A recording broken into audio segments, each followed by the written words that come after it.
రామయ్య ఇన్స్టిట్యూట్లో జరుగుతున్న ఎగ్జిబిషన్లో మరో ఆసక్తికర ప్రాజెక్ట్ని అయితే రూపొందించడం జరిగింది. దీని గురించి ఇది ఎలా వర్క్ అవుతుంది, దీనివల్ల యూసేజ్ ఏంటనేది తెలుసుకుందాం. చెప్పండి, ఇది ఎలా వర్క్ అవుతుంది, దీనివల్ల ఎలాంటి బెనిఫిట్స్ ఉంటాయి? నా పేరు చిత్రశ్రీ. నేను రామయ్య ఇన్స్టిట్యూట్ ఆఫ్ టెక్నాలజీలో చదువుతున్నాను. మా ప్రాజెక్ట్ పేరు వచ్చి స్మార్ట్ సిటీ అప్లికేషన్స్.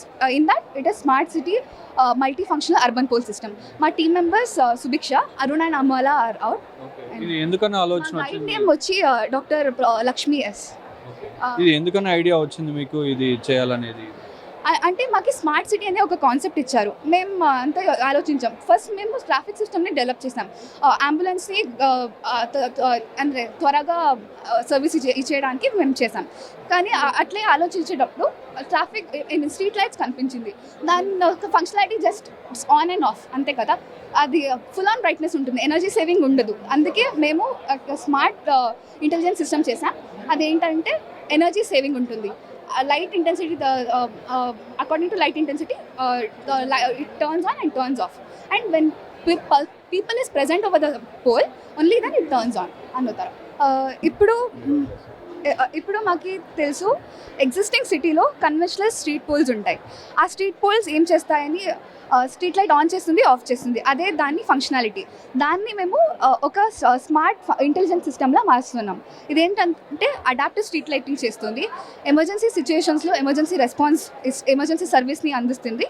మరియు ఇక్కడ టెంపరేచర్, హ్యూమిడిటీ, మరి ఎయిర్ క్వాలిటీని మానిటర్ చేస్తుంది. రెయిన్ సెన్సింగ్ కూడా చేస్తుంది. మరియు వాటర్ లెవెల్ సెన్సర్ని కూడా ఫ్లడ్ డిటెక్షన్కి కూడా యూస్ చేస్తున్నాం. ఇక్కడ మాకు అడాప్టివ్ స్ట్రీట్ లైటింగ్ ఏంటంటే అడాప్టివ్ స్ట్రీట్ లైటింగ్లో ఇప్పుడు డే ఉంది, అందుకే ఇది ఆఫ్ అయింది. ఇప్పుడు దీన్ని కవర్ చేస్తే నైట్ అని డిటెక్ట్ చేస్తుంది, అందుకే ఇప్పుడు ఆన్ అవుతుంది. మరి ఇక్కడ ఐఆర్ సెన్సర్ ఉంది. ఇదేంటంటే ఇప్పుడు ఎవరైనా దాని దగ్గర వస్తే ఇది ఫుల్లర్ బ్రైట్నెస్కి మారుతుంది. ఇది ఎందుకు ఇలా చేసామంటే ఎనర్జీ సేవింగ్ కోసం. మరి ఇక్కడ ఎమర్జెన్సీ రెస్పాన్స్ అని చెప్పాను కదా, ఇక్కడ పానిక్ బటన్ అని ఉంటుంది. ఇక్కడ పానిక్ బటన్ నొక్కితే మీకు ఎమర్జెన్సీ సర్వీసెస్ ఇక్కడ డిస్ప్లే అవుతాయి. మీరు 1 నొక్కితే అంబులెన్స్ సర్వీసెస్ డిస్ప్లే అవుతాయి. అథారిటీస్కి మెసేజ్ వెళ్తుంది. వాళ్ళు ఈ పొజిషన్కి వచ్చి ఏం సర్వీసెస్ కావాలో దాన్ని అందించాలి. 2 నొక్కితే పోలీస్ వస్తారు. దెన్ 3 నొక్కితే ఫైర్ ఎక్స్టింగ్విషర్ అని వస్తుంది. మరి ఇక్కడ ఎన్వైరన్మెంటల్ మానిటరింగ్. ఇది వచ్చి ఎయిర్ క్వాలిటీ సెన్సర్. ఇది డిహెచ్టీ సెన్సర్. ఇది ఎయిర్ క్వాలిటీ ఏక్యూఐ వాల్యూని మానిటర్ చేస్తుంది. మన ఊపిరాడే గాలి ఎంత బాగుంది, ఎంత ఆరోగ్యకరం అని చెప్తుంది. ఇది టెంపరేచర్ మరియు హ్యూమిడిటీని మానిటర్ చేస్తుంది. ఇది నేను చెప్పాను కదా రెయిన్ సెన్సర్. రెయిన్ ఇంటెన్సిటీని మానిటర్ చేస్తుంది. మరి ఇక్కడ వాటర్ లెవెల్ సెన్సర్. ఇప్పుడు ఫ్లడ్ సిచ్యుయేషన్ వస్తే ఫ్లడ్ లెవెల్ని, వాటర్ లెవెల్ని ఒక థ్రెషోల్డ్ వరకు మెజర్ చేసి థ్రెషోల్డ్ దాటితే అథారిటీస్కి మెసేజ్ పంపుతుంది.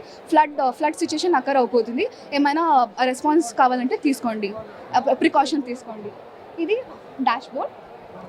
ఇక్కడ ఏం ఫంక్షనాలిటీస్ ఉందో ఇక్కడ మనం మానిటర్ చేయొచ్చు. అంబులెన్స్ నొక్కితే అంబులెన్స్ డిటెక్ట్ అయ్యిందని ఇక్కడ డిస్ప్లే అవుతుంది. మరి ఇక్కడ మానిటర్ చేసి అథారిటీస్కి మేము మెసేజ్ పంపవచ్చు, ఇక్కడ యాక్సిడెంట్ అయింది, అర్జెంట్ సర్వీస్ అందించండి అని. అండ్ ఇక్కడ టెంపరేచర్, ఏక్యూఐ వాల్యూస్ని కూడా చూడొచ్చు, హ్యూమిడిటీ వాల్యూస్.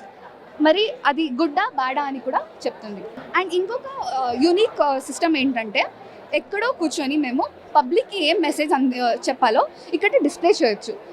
ఇప్పుడు ఫ్లడ్ సిచ్యుయేషన్ అయిందండి, రోడ్స్లో కార్ వస్తుంది, వెహికల్స్ వస్తుంది, ఈ రోడ్లో ఫ్లడ్ ఉంది, కానీ అందరికీ చెప్పలేకపోవచ్చు ఇక్కడ ఫ్లడ్ ఉందని. ఇక్కడ డిస్ప్లేలో roads is closed, flood ahead అని చెప్పి ట్రాఫిక్ సిగ్నల్ ఉంది మాది, అది పీపుల్ని డైవర్ట్ చేయొచ్చు, వేరే రోడ్కు పంపించవచ్చు. సో దట్ ఫ్లడ్ రోడ్లో వాళ్ళు వెళ్ళక్కర్లేదు.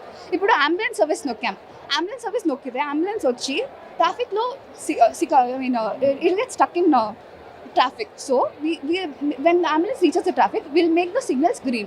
So the ambulance reaches the signal and gets the necessary care. ఇంకొక ఇంపార్టెంట్ ఇదేంటంటే మన accident detection, real time accident detection. ఇది మేము రాస్బెర్రీ పై యూస్ చేసాం. మరి ఇది రాస్బెరీ పై కెమెరా. మేము ఒక యోలో V8 మోడల్ని ట్రైన్ చేసాం. 13,000 ఇమేజెస్ యూస్ చేసాం. దాంట్లో యాక్సిడెంట్ ఇమేజెస్ మరి రెగ్యులర్ ట్రాఫిక్ ఇమేజెస్ని ట్రైన్ చేసాం. ఏంటంటే ఇది రెగ్యులర్గా మానిటర్ చేస్తుంది రోడ్లో అన్ని వెహికల్స్ని. రెగ్యులర్ ట్రాఫిక్ ఫ్లో అకస్మాత్ any accident occurs there, it monitors those accidents. And ఇక్కడ చూడొచ్చు బౌండింగ్ బాక్సెస్ ఉంది అండ్ కాన్ఫిడెన్స్ లెవెల్స్ ఉంటుంది. అది ఎంత కాన్ఫిడెన్స్ యాక్సిడెంట్ అని డిటెక్ట్ చేసి అథారిటీస్కి మెసేజ్ పంపుతుంది. మెసేజ్ పంపి వాళ్ళు నెసెసరీ కేర్ తీసుకోవచ్చు. ఇది స్మార్ట్ పోల్ అనే ఒక ప్రాజెక్ట్ని రూపొందించడం జరిగింది. దీని ద్వారా కూడా అంటే సిటీలో స్మార్ట్ సిటీలో భాగంగా అనేక ఉపయోగాలు ఉండే విధంగా కూడా దీన్ని రూపొందించామని చెప్తున్నారు. అట్లాగే వారికి ఎవరైనా ఎమర్జెన్సీ సిచ్యువేషన్లో వారికి అవసరమైన సేవలు పొందడం కానీ, అట్లాగే వర్షం పడడము, వర్షం ఎంత పడుతుంది, అట్లాగే ఎక్కువగా కూడా సిటీల్లో రోడ్స్ బ్లాక్ అయ్యే పరిస్థితి ఉంటుంది. అలాంటి పరిస్థితుల్లో ఫ్లడ్ ఎంత ఉంది అనే వంటి వివరాలను కూడా ఇమీడియట్లీ పంపే విధంగా ప్రజలను కానీ అట్లాగే ప్రభుత్వ యంత్రాంగాన్ని అప్రమత్తం చేసే విధంగా కూడా ఈ ప్రాజెక్ట్ని రూపొందించామని చెప్పి, దీనివల్ల ప్రజలకు కానీ ఇటు పరిపాలన చేసే అధికారులకు కానీ చాలా ఈజీగా ఉంటుందని చెప్పి కూడా చెబుతున్నారు. కెమెరా పర్సన్ సునీల్ తల్సి, రుత్విక్, కేవన్, ఆంధ్రజ్యోతి, బెంగళూరు నుంచి.